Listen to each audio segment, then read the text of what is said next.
Good morning students, how are you all बेटा।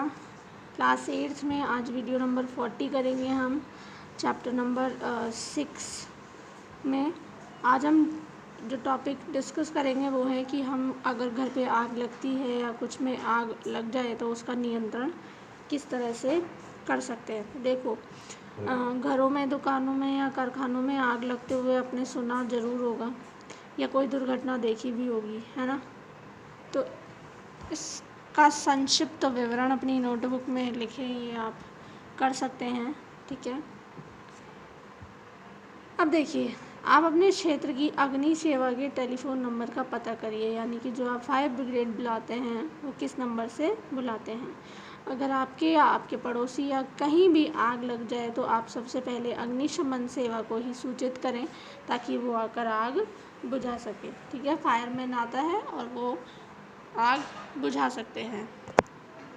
आपको पता करना है कि क्या आपके शहर में या नगर में फायर ब्रिगेड स्टेशन है या नहीं है। जब फायर ब्रिगेड आती है तो वो क्या करती है, वह आग पर पानी डालती है, ठीक है। कैसे डालती है?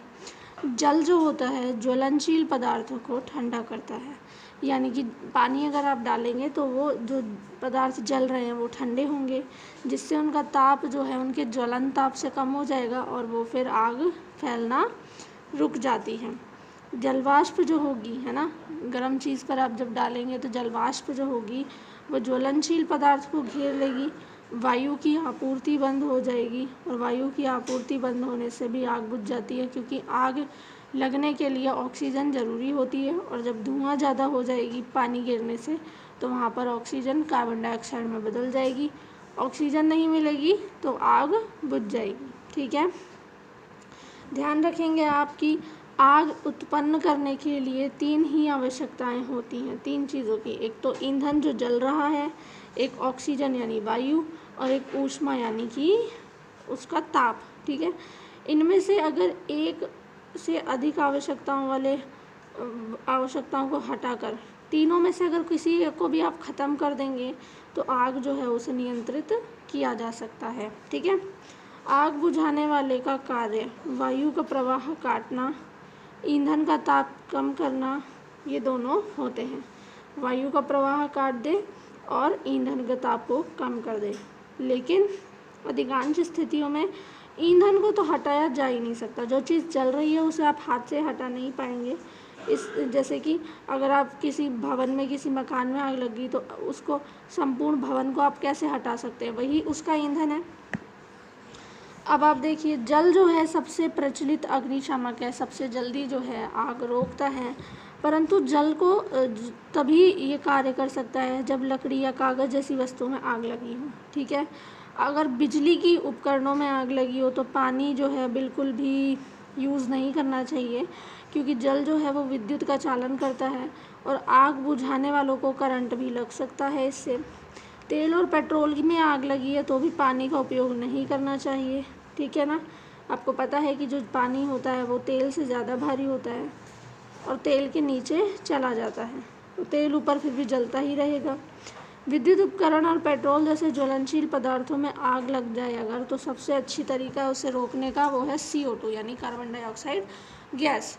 ऑक्सीजन भारी होने की वजह से भारी होने के कारण CO2 आग को एक कंबल की तरह लपेट लेती है। इससे ईंधन और ऑक्सीजन दोनों के बीच का संपर्क टूट जाता है, ठीक है। आपने अग्निशमक यंत्र देखे होंगे, जो सिलेंडर होते हैं, इन सिलेंडर्स में भी CO2 गैस भरी होती है। CO2 गैस भरे रहने से इनमें क्या रहता है कि CO2 गैस तीव्रता से निकलती है और वहाँ से फिर क्या होता है, आग बुझ जाती है, ठीक है। हमें कार्बन डाइऑक्साइड की आपूर्ति कहाँ से मिलती है बताइए। तो उच्च दाब पर द्रव के रूप में से सिलेंडर में भरे जाते हैं। LPG जैसे सिलेंडरों में रखी जाती है, उसी तरह से CO2 रखी जाती है। जब CO2 को आप छोड़ेंगे तो ये बहुत अधिक मात्रा में वहाँ फैल जाती है, ठंडी हो जाती है और आग को चारों ओर से घेर लेती है और ईंधन के ताप को भी नीचे ले आती है। इसलिए यह अति उत्तम अग्निशामक है। CO2 प्राप्त करने का एक दूसरा तरीका सोडियम बाइकार्बोनेट और पोटेशियम बाइकार्बोनेट जैसे रसायनों का उपयोग भी जो है ना कर सकते हैं। अगर आपने बेकिंग सोडा डालेंगे आप बहुत ज़्यादा मात्रा में तो भी आग जो है वो बुझ जाएगी। ठीक है।